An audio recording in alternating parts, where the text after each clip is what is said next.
Welcome, everyone, to today's interactive virtual session, Optimizing OR Capacity to Restore Elective Surgery and Achieve Stronger Financial Health. On behalf of Becker's Healthcare, thank you so much for joining us today. Before we begin, I just have a couple of housekeeping items to discuss. So we will start today's virtual session with a presentation. We'll have time at the end for a question and answer session. You can submit any questions you have throughout the session by typing them into the Q&A box you see on your screen. If at any time you don't see your slides moving or have trouble with the audio, try refreshing your browser. You can also submit any technical questions into the Q&A box. We are here to help. So with that, I want to go ahead and introduce our speakers today. So Dr. Mann is President and Chief Operating Officer at Novant Health Clements Medical Center and is Novant Health System's Physician Executive for the Surgical Institute. His overall responsibilities include strategy, growth, quality, safety, financial health, and patient and team satisfaction. Dr. Mann was born and raised in Durham, North Carolina, and attended Duke University, where he earned a BA in history. From there, he attended Bowman Gray School of Medicine and completed a surgical residency at North Carolina Baptist Hospital and a fellowship in minimally invasive surgery at Brown University. Sanjeev Agrawal serves as the President and Chief Operating Officer for Leantas. Before Leantas, Sanjeev was Google's first head of product marketing and has led 3 successful startups. He was CEO at Alqua, acquired by Motorola, VP with products and marketing at Tellme Networks, acquired by Microsoft, and founder and CEO of College Feed, acquired by After College. Sanjeev graduated with BS and MS degrees in electrical engineering and computer science from MIT. He started his career at McKinsey & Company and Cisco Systems before joining Google. He has been named by Becker's Hospital Review as one of the top entrepreneurs innovating in healthcare. And with the speakers introduced, I'm going to briefly cover our agenda slide. So today we'll begin with an introduction to Novant Health and Novant Health's COVID-19 experience with restoring elective surgery. We'll discuss how optimizing operating room capacity is a difficult math problem and how EHRs are not built to solve capacity management. We'll talk about partnership in a community hospital setting, and we'll end with the Q&A session I mentioned with some questions that were submitted while folks registered for the event, as well as any new questions that are submitted throughout today's session. So, Dr. Mann, Sanjeev, thank you so much for being here. And Dr. Mann, I will turn the floor over to you. All right, well, thank you, Brian, and good afternoon, everybody. And thank you for allowing me to share my personal experience and also the experience of Novant Health as we've partnered with Leantas over the last almost a year now. In early April of last year, 2 weeks after we suspended non-time sensitive surgery in the state of North Carolina, we first met Sanjeev and the Leantas team. And then 54 days later, on May 26, we launched IQ. And I thought it would be helpful to start this presentation by really showing you the results of that partnership. Just like everyone, March, April, and part of May were bad. We experienced a significant decrease in our surgical volume. The numbers you see at the bottom of the slide really underestimate the worst part of that lockdown, and that was really in the last half of March and all of April. And so that 36% case volume and 31% of minutes is really a representation of how we were doing well in March and how we ended May favorably. But in comparing the last 6 months of 2020 to the last 6 months of 2019, you can see that we had about a 2.6% increase in our total surgical volume. We had a 3.8% increase in our OR minutes. Interestingly, for those surgeons that could split our health system with another health system, we saw a 9% increase in their surgical volume. We also saw an improvement in our block release. So historically, our voluntary block release was around 6 days, and we had increased that to 17 days by the end of 2020. And on average, we were seeing about 96 requests for time through IQ, and we're able to fill 67% of those requests. And on the bottom right, you'll see 55% of our surgeons are engaged in their own data. That started out much lower than that, as you would imagine, but we have consistently grown that number and actually are pretty proud of that 55%. A rough assessment of our return on investment for IQ is around 10.4x, and that's calculated by the increased contribution margin due to OR utilization in added cases divided by the cost of the tool. And all that's meaningless unless you have an idea of who we are. So Novant Health is a not-for-profit healthcare system. We have a footprint in Virginia, North Carolina, South Carolina, and Georgia. We have about 700 or more clinic locations, 15 medical centers, 10 HOPD ASC surgical centers, and have 5 million encounters per year. From a surgical perspective, 123 of our operating rooms are participating in IQ, and that's 123 out of 134. And so that 2.6% reflects 1,800 additional surgical procedures compared to the end of 2019. And the 3.8% increase in utilization on the previous slide represents 230,000 additional minutes that were utilized in the operating room. So why did we do this in the midst of a lot of chaos and a lot of uncertainty? Like probably every health system on this call, we have long-standing historical challenges. Surgeons struggle to find open time, or they struggle to find open time that matches their availability. And we as the health system have to balance our operational efficiencies, our cost, and our team member needs with those of the surgeons and the patients. We all have significant year-over-year growth targets, and those growth targets are in competitive markets. And so for Novant Health, we're competing against Atrium Health, we're competing against Wake Forest Baptist.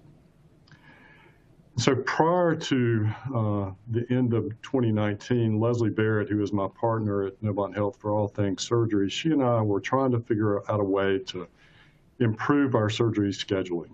The way we were doing it, I had experienced when I was a resident back in the 1990s. We had not made much change, and we knew there had to be a better way to reach our surgeons and our patients. And with the impact of COVID and our shutdown and those decreased volumes, decreased minutes, we realized that we really needed to be aggressive. We wanted to accelerate our recovery so that we could, when we resumed non-time sensitive surgery, we wanted to capture as many of those postponed cases as possible. And ideally, we would differentiate ourselves from our competitors. And with that, we made a decision to partner with LeanTOS to implement IQ in our operating rooms.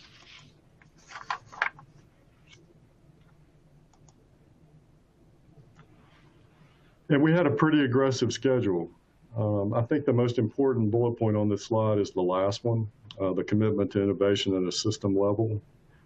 While Leslie and I thought this was a great idea, we would never have been able to implement this without help. And we had two advocates, at least two advocates within Novant Health. One of those is Angela Yoakum, who is our Chief Transformation and Digital Officer. The other is Eric Eskioglu, who is our Chief Medical Officer.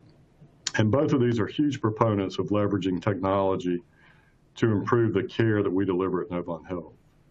And so with their support, we were able to obtain funding in the midst of the crisis and in the midst of pretty horrible financial performance to pursue this desire to partner with LeanTOS.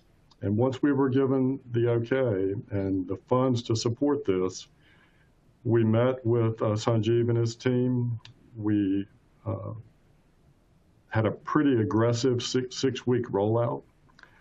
Historically, I think they would prefer a 12-week rollout, but we hoped to be able to implement IQ on the day that we resumed non-time sensitive surgery in May. And we almost made that. We started surgery on May 4th, and we implemented IQ on May 26th. All of this work was done virtually. To this day, Sanjeev and I have yet to meet in person, but Through Zoom and telephone conversations and multiple meetings, we developed a relationship and developed trust in one another and also with each other's teams. LeanTOS worked with our IT team to make sure that the Epic script needed to roll this out required a very small IT lift. And we both developed teams internally that would support this because neither one of us could do it alone. And we needed the cooperation of Novant Health and LeanTOS to meet that aggressive timeline. And that dedication has persisted today, now almost, I guess, 8 months into this. So at this point, I'll turn it over to Sanjeev that can provide a little bit more information about LeanTOS and IQ. Thank you, Dr. Mann.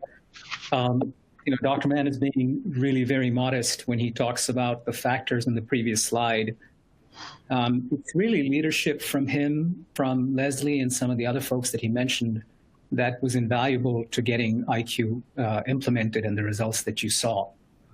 And this is not just a pure technology problem. It's not a pure policy problem. It's not a pure math problem. It's a technology, people, and process problem. And so we'll come back to the people and process bit after I go through the math and the technology bit. But one of the reasons why we've been so successful in this partnership with Novant is the meeting of the minds on the core problem to be solved. So as Dr. Mann said, and Novant is by no means alone, the historical methods of block allocation, block right sizing, time being released, time being requested, and how we make decisions in managing OR capacity, with all due respect, is just fundamentally broken. The math is broken. And so let's dive a little bit deeper into that. If you think about the supply of OR time, that is a scarce commodity. If I have 10 ORs in 5 days a week, I have 50 blocks at max to be able to hand out. And some of them I need to keep aside for trauma and last minute add-ons. So if I have 45 blocks to hand out, that's a zero-sum game. So on the supply side, we've created this culture and this feeling of there's a scarcity mindset in the OR that leads to the same behavior that COVID saw with how toilet paper and hand sanitizer and how we all ran out of that as a country, where people don't want to just take as much as they need. They just want to take as much as they can. So for example, if I am hired as a block owner into a health system, the fact remains that you may give me Monday block, but the way I will actually use the time is how this chart on this page shows. So this is real data of 4 block owners over a 52-week period. And over this, and this x-axis is the 52 weeks, the y-axis is the number of cases they do. Each one of them has assigned reserved block time. But the way it's actually used varies a lot. Why does it vary a lot? It's a simple arithmetic formula. For me to do a certain number of cases in the OR and use OR time well, 4 factors multiply. How many patients I see in clinic each week, what percentage of them need surgery, what percent can get their cases done the day I have block time, and the length of each person's case. All of these are very hard to predict ahead of time. And so naturally, each of these block owners, sometimes they need a lot more time than they have block for. Sometimes they can't use the time that they have. But because we've created this culture of scarcity, nobody gives up their time ahead of time unless there is a good reason to. So in every OR in this country, there are 25 to 30% of cases, even in peacetime, before COVID, that are being performed outside of block by people who didn't even know that the rightful block owner wouldn't use the time the day of. So the first big problem at an intellectual level to get clarity on is limited access, despite block time being underutilized, is a crazy thing. Each block is worth $50,000 to $100,000. And if we're not able to get surgeons in their own self-interest to give up time ahead of time, we have a problem. So one of the most important metrics on that first slide that Dr. Mann showed was the 6-day release going to a 17-day release. I've been in OR committees and I've seen systems that have 24-hour block release policies. Why bother? If I release time today, what's the likelihood that someone can actually use it tomorrow efficiently? So limited access is a common problem. The second is low accountability.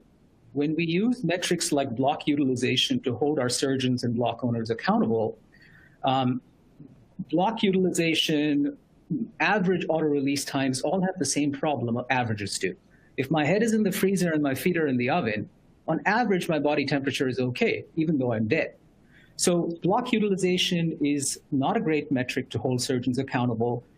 And another piece of this IQ product that helps systems like Novant right-size blocks better is by coming up with a far more surgeon-centric and actionable metric we call collectible time we'll talk about. The third is, do we have good data when we need it? And do we believe that data? With the fact that we have EHRs, it's not as if people don't have reports. Every health system we work with has hundreds of reports. The point is, you can take any snapshot and do anything with it to tell the story you want. Are we making decisions with that data? Are we getting the data in a way that we find it timely? And do we actually believe the definitions and what the data is telling us? So these are the three most common problems that we work with Novant to solve.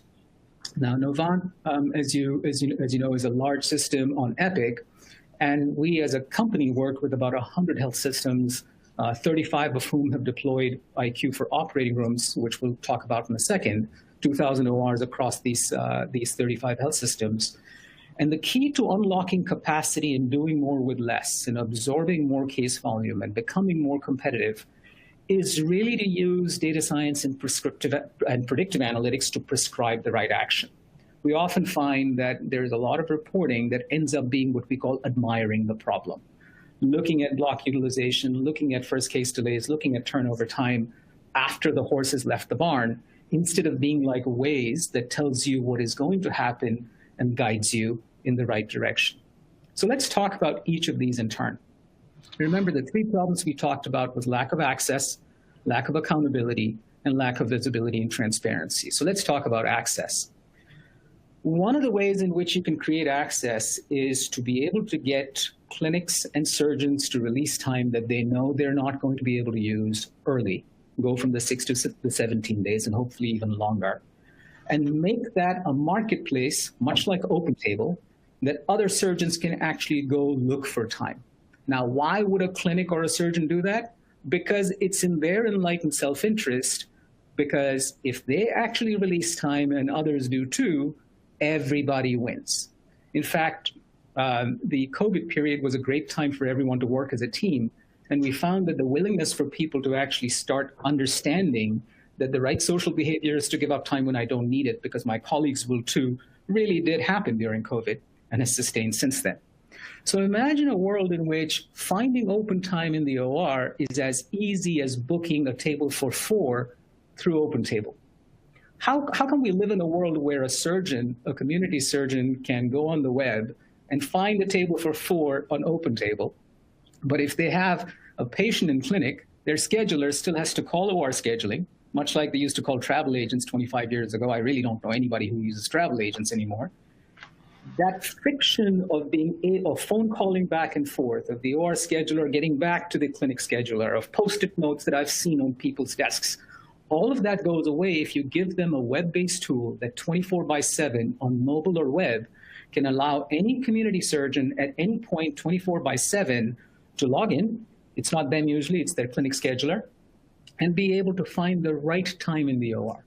And by the right time, I mean, obviously, unlike OpenTable, where any table for 4 is a commodity, in the OR, if I'm an orthopedic surgeon looking for time, then I need the right staffing, the right room, anesthesia, nursing, et cetera, being available.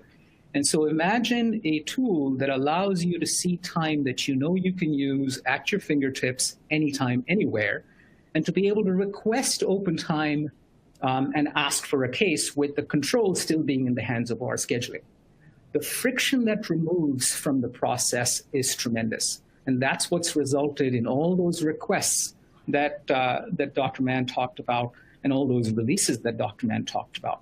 So this is the demand side of the equation. Let's talk about the supply side of the equation. This notion of getting surgeons and clinics to release their time early, I know for those who aren't getting this to happen, this might sound hard. It's actually quite easy if you set the right economics, social economics in place. So what we have done, and one of the most powerful things about the IQ product, is what we call proactive release reminders. How does it make sense that an OBGYN surgeon that might have 9 months to plan their cases and a neurosurgeon that may have 2 days to plan their cases have the same auto-release time? This makes no mathematical sense.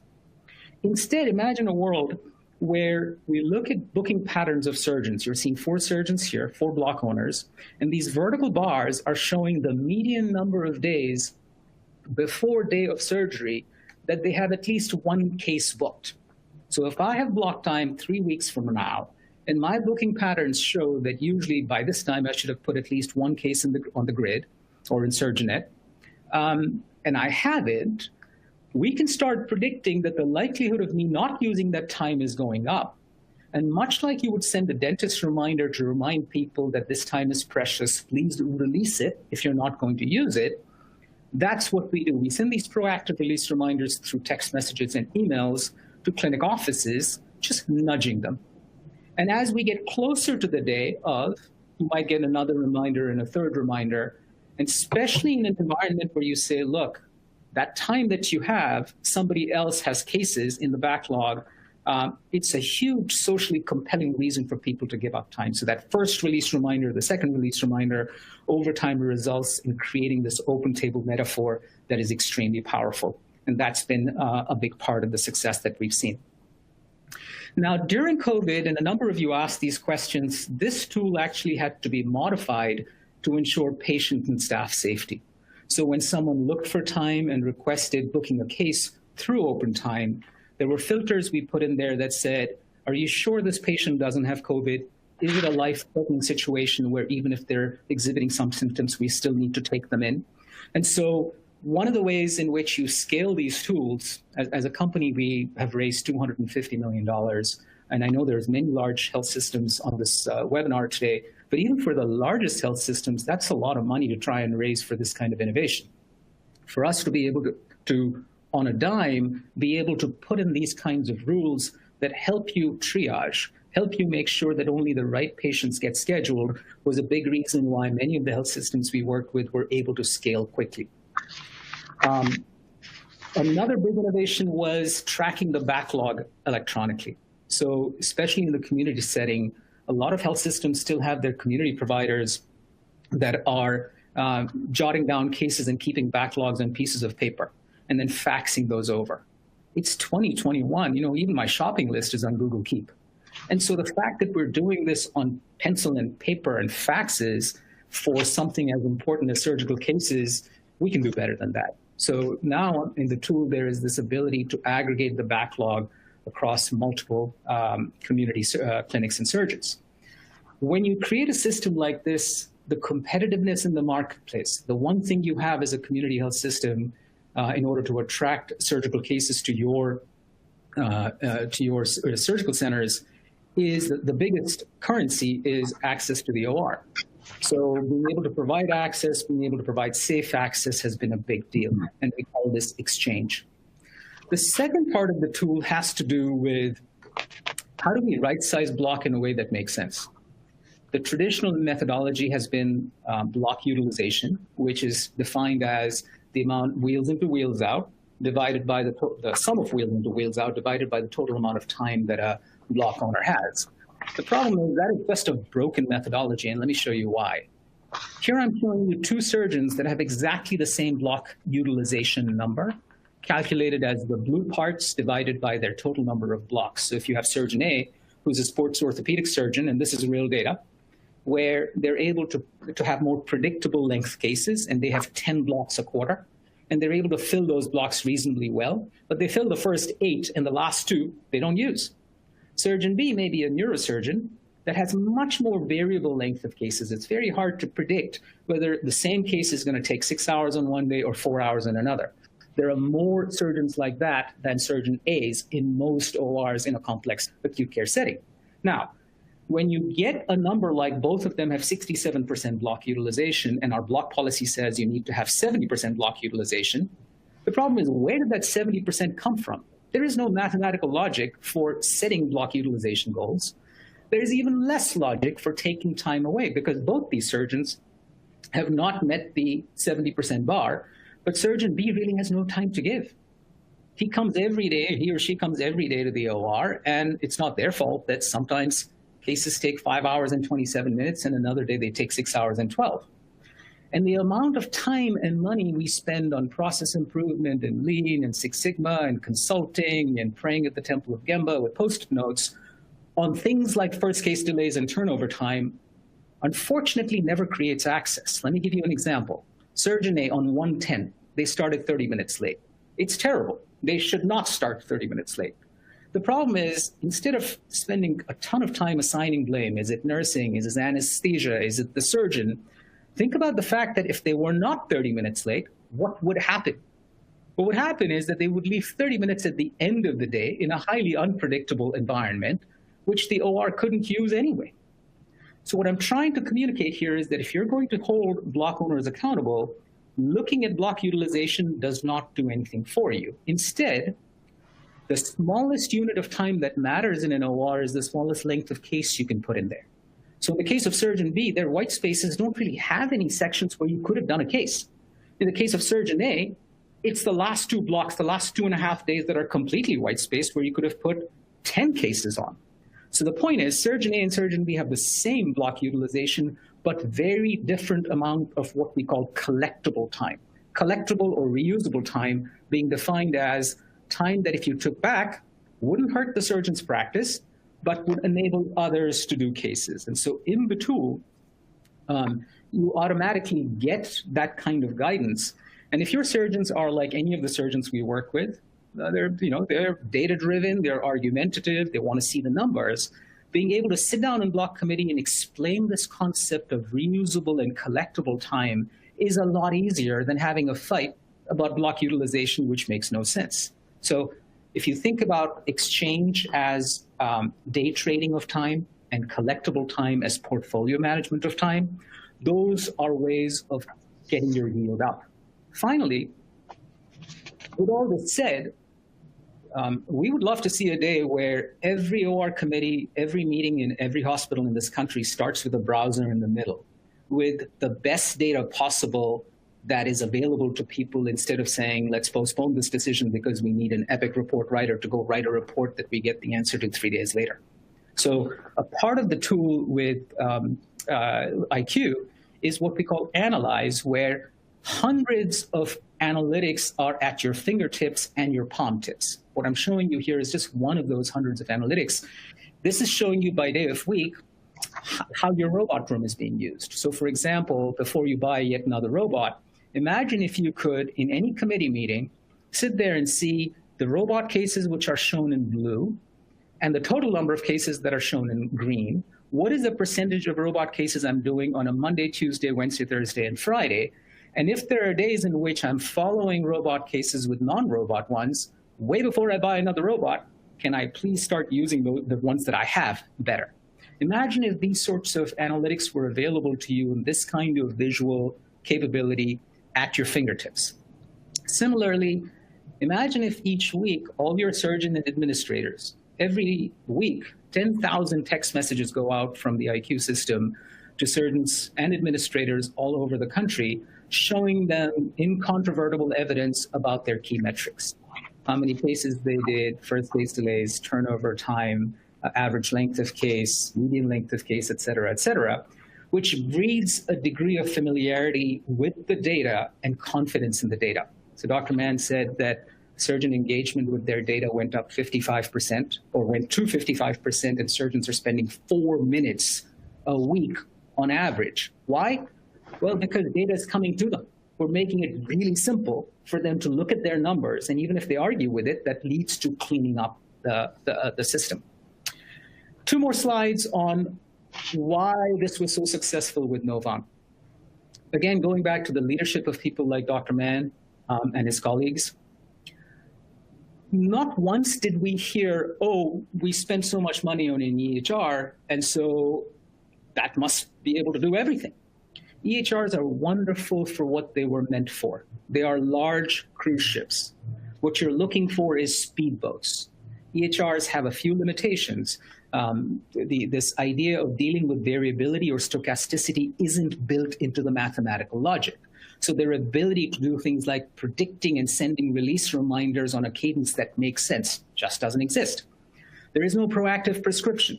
For example, when that, even if you do send out a release reminder, you need to have a buyer and seller score, much like Amazon does, saying, are my surgeons even paying attention to my release reminders? Are they actually behaving the way I want them to, and can I hold them accountable?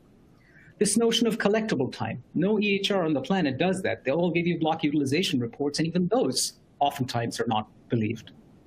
Mobile capability, where stuff comes to me so I can make a decision on the fly. Can I use learning mechanisms for case lengths and how they shift? It makes no sense to take a 2-level spine and a 4-level spine and divide the lengths of those two and say the average spine length case, or spine case is 4 hours long. So these are the fundamental differences between tools that are predictive and prescriptive that sit on top of EHRs and the core EHR, and they can both reside side by side. One of the biggest pleasures of working with the Novant system is the speed at which, like Dr. Mann said, within 56 days, they made from the first time they met us, not only did they sign up, they actually implemented the product. A big part of that from a culture perspective is this is a system that doesn't hold so many sacred cows. That's sacred. The first being our EHR can do it all. No, it can't. Second is looking and admiring historical problems through reporting is not what you need. You need predictive and prescriptive capabilities to be able to take action. I've gotten on 30 weighing scales in my life. All of them have told me I need to lose weight. Not one of them has actually helped me lose weight. That's what you need. The only other one that I will comment on is we are different. We never heard that once from Novant. No, healthcare isn't that different, and no health system is really that different from any other. We all have started to believe we are. And so these typical sacred cows, and it's funny coming from me, but sacred cows make the best burgers. And Novant is a great example of that. So for us, it was easy to partner and say, look, you're betting on us. You're betting a lot on us. Let's give you a money-back guarantee. If this stuff doesn't work, look at this 3 to 6 months down the road. If you don't see ROI, you know what? The least we can do is have the integrity to pay you back. We will partner with you to do the end-to-end training, the support, and culture changes. We will make it really easy for us to get the data, because your IT teams are always overworked and don't have time to do new projects. We will partner with you to do that. With that, let me hand it over to Dr. Mann to talk about some of the people and process changes and the key roles involved. Thanks, Sanjeev. And y'all did make it easy. And I think that was instrumental, because Leslie and I were certainly distracted, and there was no way to micromanage an implementation as large as this, and nor were we qualified nor capable of micromanaging the work that you were doing. So we just had to trust the process and trust LeanTaaS. But once we were given the institutional support, it was left up to Leslie and I to operationalize this. And we quickly realized that neither she nor I could do this alone, and that it really required constant communication. And we had to figure out a way to reach surgeons. And surgeons are challenging. Most of my emails I know today are deleted before they're read. And despite that, we emailed all the surgeons. We emailed all the clinic administrators. We sent memos. We had Zoom meetings. We partnered with LeanTaaS to have meetings at 6 a.m. and at 5 p.m. or 6 p.m. We tried to meet the surgeons on their time and be respectful of their obligations. And fortunately or unfortunately, at that point in time, a lot of them had more free time than they would have liked, because we were still limiting the types of surgery that we were doing. But even then, we were taking them away from their home time. And so we had to be respectful. But it was constant communication with the surgeons, and a lot of that personal. It was just telephone calls from me or Leslie or others. And we targeted key groups, whether they were independent or employed, to those that had large volumes in any of our facilities. We made personal telephone calls to let them know what we were doing, why we were doing it, and how we hoped it would help them and Novant Health as we were trying to recover from the initial lockdown. But we didn't stop with surgeons, and I underestimated personally the importance of connecting with the surgeons. And I think if I were to do this over again, I would have probably begun with the clinic schedulers and the clinic administrators, because I could connect with them in a different way.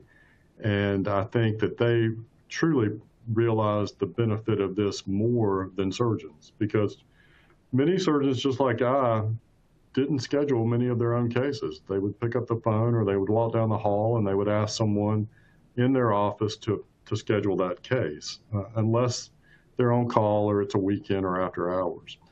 So we worked with all the clinic schedulers, and again, employed or independent. We also communicated with all the facility leaders. So we had meetings with all the facility presidents to let them know that we were going to roll this out in their hospitals, and gave them an opportunity to meet with Sanjeev and his team and ask questions and try to figure out how this was going to benefit their individual facility and not just Novant Health at large. And then we also had to focus on central scheduling. We did not want them to feel as if we were circumventing their purpose or their meaning, but really providing another tool for them to manage a large volume of surgery that we anticipated would be coming their way once we open the ORs back up. And then, of course, along the way, both of our IT team and Sanjeev's team had to work in lockstep to make this a reality. And again, as we talked, I think this was a good decision. I think we proved that it was successful. We saw this data earlier. But I did want to highlight the splitter surgeons. In our Charlotte market, we have a high volume of surgeons that work both at Novant Health and also at Atrium. And the large volume of those surgeons are either general surgeons or orthopedic surgeons. And we recognized that this was an opportunity for Leslie and I and Novant Health to really change some market share. And it was our objective to treat our surgeons as customers, just like we treat our patients as customers. And we made sure that all of these surgeons had equal access to our ORs. So there was no favoritism given to anybody within the Novant Health Medical Group, and that everyone had access to the ORs. And as you can see, general surgery grew and also orthopedics, but we saw some small growth in OBGYN, urology, and vascular for these splitter surgeons. But I think that was just a testament to the product, but also a reflection of the hard work that we did with these independents to make them feel valuable, and that we weren't taking them for granted, because they had every opportunity to take those patients and those procedures to another health system. As we said before, it appears that our return on this investment is going to be well worth the effort and the cost. We feel it's about 10.4x, and we'll do a deep financial analysis once we get a little bit more data to prove this. But all in all, I feel like this was the right decision. And then really, as a summary of our benefits, we have been able to attract and absorb more volume. As I said, we increased the splitter surgeon volume. We've improved clinic and surgeon satisfaction by providing more open time and also better and reliable data. And we've decreased add-ons. We haven't eliminated add-ons, but we've decreased those late add-ons in that people have been able to take advantage of more available open time. We've lowered costs because we've increased the efficiencies of our ORs and increased our utilization. We've also done some specific work on our robot rooms, as Sanjeev pointed out earlier, to make sure we're driving cases, appropriate cases, to those rooms. And all that combined has allowed us to smooth out some of the peaks and valleys at some of our ORs, but not all of our ORs. And I would say the last two we're working on, right-sizing blocks is a challenge. I would say with the data that we have available now, we don't wait 90 days to send out a warning letter and another 90 days to talk about how something needs to be changed and another 90 days to take block away. We're able to move much more quickly now But it does take some time for surgeons to trust the data because it's different. And although Sanjeev mentioned that it's broken and oftentimes it was probably not accurate, it's what people are accustomed to. And so we had to take a very measured approach to phasing the old out as we introduce the new to get people comfortable with that change. And then the data, again, is readily available. It's personalized, whether it's by group or by individual. And the more they look at it, the more they trust, and that in turn gives us more flexibility to better manage our operating rooms. So all in all, this has been a great decision for Novant Health. And certainly, I would say our surgeons and our patients have benefited from it in very uncertain times. So at this time, I'll turn it back over to Sanjeev. Thanks, Dr. Mann. So we want to close out and leave plenty of time for questions, but a few last slides to give you a sense for how, from Leantas's perspective, we're seeing health systems migrate, not just in the OR, but across the board to doing capacity optimization for all their expensive assets. So for example, inpatient beds, which especially in this COVID period has become a really big deal, where how do we maximize access, make sure that we don't have to turn too many patients away? How do we make sure that our length of stay is optimized by being able to predict and prescribe actions in order to improve throughput and get patient flow in place? So we have a product for that.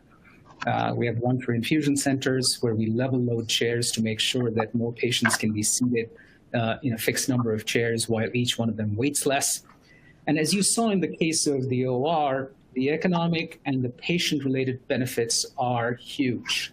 Way before you invest in another OR, way before you add more beds, way before you add more infusion chairs, the big question for all of us to keep costs down and access up is, are we using what we have already spent capital on well? So you saw some of the early return numbers from Novant for operating rooms. In general, for our customers and partners across the country, we're seeing increased access of the order of almost $500,000 per OR per year. And happy to talk to you about how that's calculated, et cetera. But that's huge. The OR is the economic backbone of the hospital.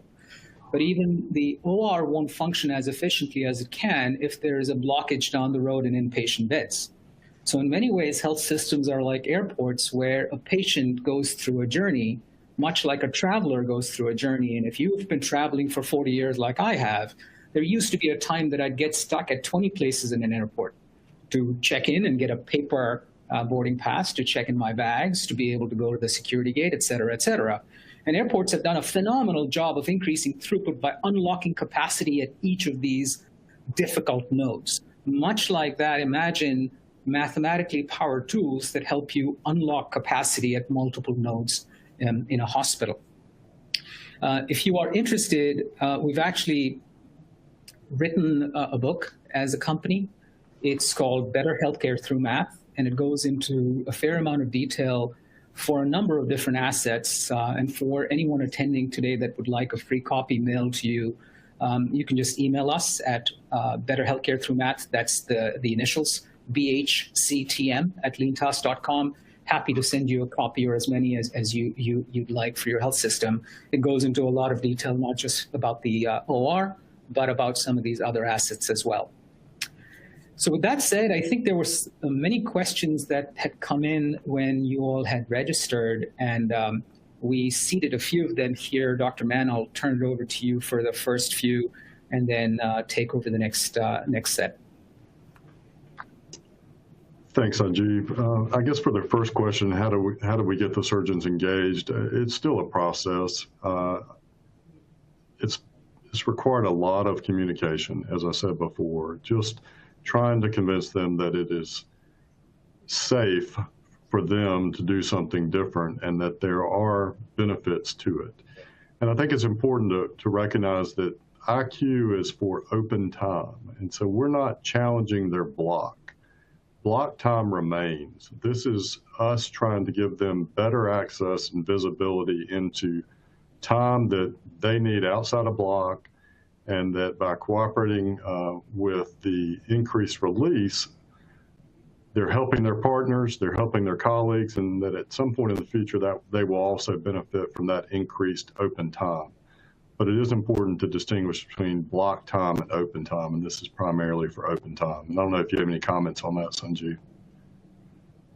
Yeah, absolutely. So of the three parts of the tool, you're absolutely right. The first way to get surgeons engaged is to give them more access to open time without touching their block, before we get into the whole notion of right sizing using collectible time. That's always phase two in the implementation, because once surgeons trust the system to create open time for them, they become a lot more receptive to listening to new ways to even think about reallocating or right sizing block.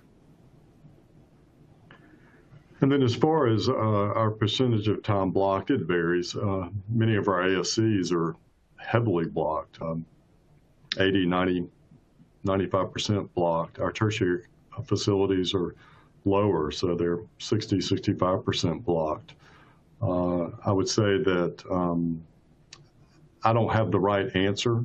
I think that it's going to vary based on the needs of the facility, but we haven't established one rule across Novant Health. We've allowed for there to be some variability depending on the needs of the facility, because as Sanjeev just pointed out, I don't want a lot of open time at the ASC. I would prefer that would be heavily blocked so that I can run that efficiently and keep my staff from staying there after hours, decrease my costs. But in our acute facilities and certainly our tertiary care facilities, the block's going to be lower, and I do want to increase that open time. And then as far as the last question, we are making progress in that. As I stated earlier, we were accustomed to looking at block in retrospect, sending out a warning letter, giving someone 90 days to respond and improve their performance, and then finally after 9 months or sometimes even 12 months, taking block away. We have accelerated that, and actually we're accelerating that a little bit before we partnered with IQ, because we just didn't have the luxury of time anymore. We had to, if we could identify those that were not using their time, we had to give some of that time to those that had proven that they needed more. And so I would say right now, we can evaluate someone's usage, we can have a conversation with them, and then we can adjust their block within 90 days. And that's a dramatic departure from what I was used to over the last 20 years. Thank you, Dr. Mann. Let me take the next three questions, and I see there are a few others coming in, but let me get these three, and then we'll open up to everybody. Does this product interface with other EHRs? How does the IQ product get data needed from Epic? So yes, as you saw on the list of logos we work with, this product is EHR agnostic. It doesn't matter which EHR you have. For Epic, for Cerner, for Meditech, for many of the common EHRs, if you will, our team, our engineers have actually pre-written the scripts that would run on, say, on Clarity or Oracle, if you're using Epic, to get data extracts sent to us every night. And we get data in two ways. One is through this nightly feed, and the other is through a real-time feed, which most systems have now, called HL7, that gives us the changes made to the schedule on a minute-by-minute basis. So the heavy lifting for Epic, Cerner, and Meditech in particular, those three EHRs, is mostly done, which reduces the amount of time it takes your IT teams to actually invest in it to less than a week. Now, it takes forever to get to the point where your IT teams approve it, but that's another story in terms of how quickly Novant was able to move, which is remarkable for us. You heard about some of Dr. Mann's comments on what the ROI looks like. For most health systems, they see anywhere between a 5 to 10% improvement in prime time utilization. There are systems that have seen a 15% improvement. Some of that depends on it depends on your market. If there is, what IQ does is, thankfully, we don't create the need for surgery, we create space for surgery. How well you fill that space depends on your market, your catchment area, and your ability to attract volume. We make it you far more competitive. So all things being equal, a community surgeon will come to your ORs rather than somebody else's. But if that demand exists, you can pack your ORs, bin pack your ORs a lot better. One way back of the envelope to think about this is, imagine if you could do just one more case per OR per month, 12 more cases per OR per year. What would that be worth to you? And in many of the health systems we work with, they're able to do one more case per OR per week. So it's massive in terms of the ROI. Does the same tool work for CBORs? So with CBORs, two things. One is, how are you allocating time? Are you blocking it or not blocking it? That's one. And the second is, without dragging you through the weeds, where is your data being stored? If it's being stored in Optime versus some other tool, it's just a matter of getting the right timestamps. Would it work for CBORs? Absolutely. But the devil's a little bit in the detail there. There was a question that came up about the email for the book, and I just want to let everyone know again. It's B as in Better Healthcare Through Math, just the 5 letters, BHCTM@leantask.com. So if you'd like a copy, please go ahead. Brian, I see other questions in the chat box. If you want to, we still have 9 minutes, so we'll address some of them.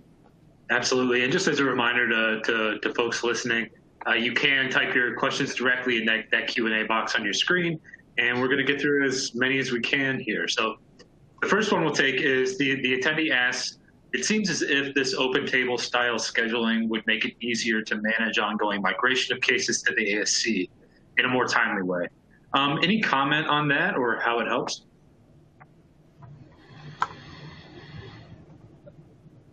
Dr. Mann, I can give a perspective based on most of the systems we've worked with, and we'd love to hear your experience as well. Yeah, that'd be fine. Go ahead. So if I go back to one of the images, it might help clarify based on this image. So let's go back to that open table type scheduling slide. The answer is absolutely. And the reason I say that is, as systems try to have better rules around what is an outpatient procedure and what's an inpatient procedure, your ability to shunt the right cases, you can't see this really well, but trust me on this one.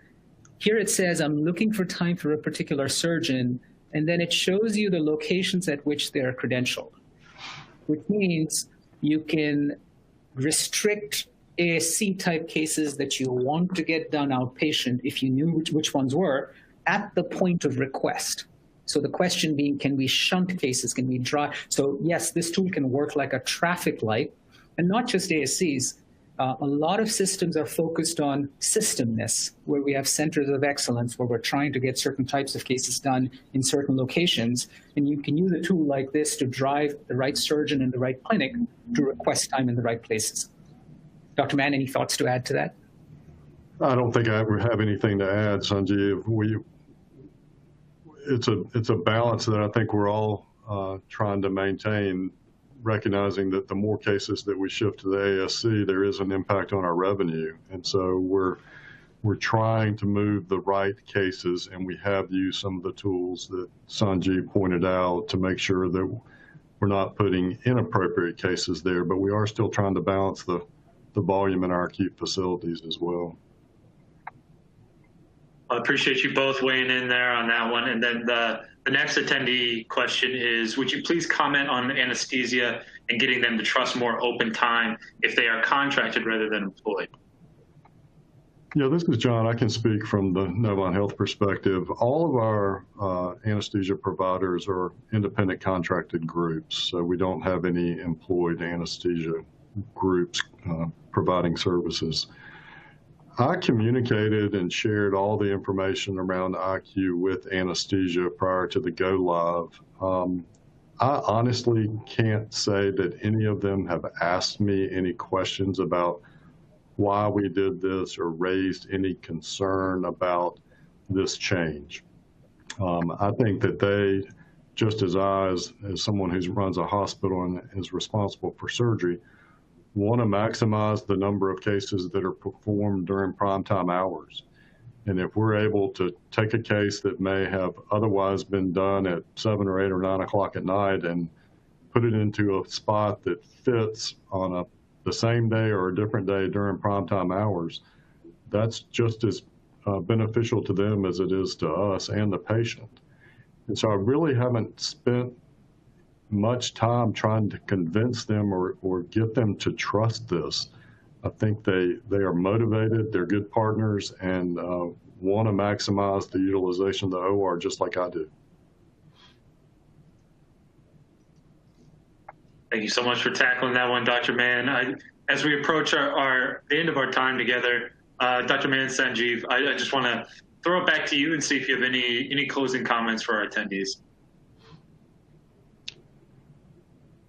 Sanjeev, I guess the only comment I would make is that it's interesting that this crisis brought LeanTOS to my attention when I was collaborating with all the health systems across the state. Many of my colleagues were reporting their experience with LeanTOS and how that screening tool benefited them as they were shutting down cases. And so that reinvigorated my interest in LeanTOS and led us to reschedule a meeting that had otherwise been scheduled. And I apologize, Sanjeev, my daughter's calling me. She's seeing a doctor in Virginia, and so I've got to answer her call. Yes, of course. And from my perspective, what I do for a living doesn't feel like a job to me ever, because honestly, being able to get paid to follow a mission where we're trying to change the way healthcare operations works is a pretty unique situation to be in. And so whether it's working with the ORs or with infusion centers or inpatient beds, we see a world where the same techniques that a UPS and the airlines and transportation and Uber use to match supply and demand, they have to be applied to healthcare. Otherwise, we'll still be doing things on the back of envelopes, and we'll still be relying on mediocre tools and mediocre math to solve what are very solvable problems if we're willing to adopt some of these techniques. I think we're almost out of time, Brian, so I don't know if there are any other questions or... I think those comments you just made, I think are a perfect way to close this off. And of course, we can facilitate any further engagement with folks after this is all over. Thank you so much, Dr. Mann and Sanjeev, for that excellent presentation. And I also want to thank LeanTOS for sponsoring today's virtual session. To learn more about the content presented today, please check out the resources section on your webinar console. Thank you for joining us. We hope you have a wonderful afternoon. Thanks a lot. Thank you, Dr. Mann. Thanks, Brian. Thank you.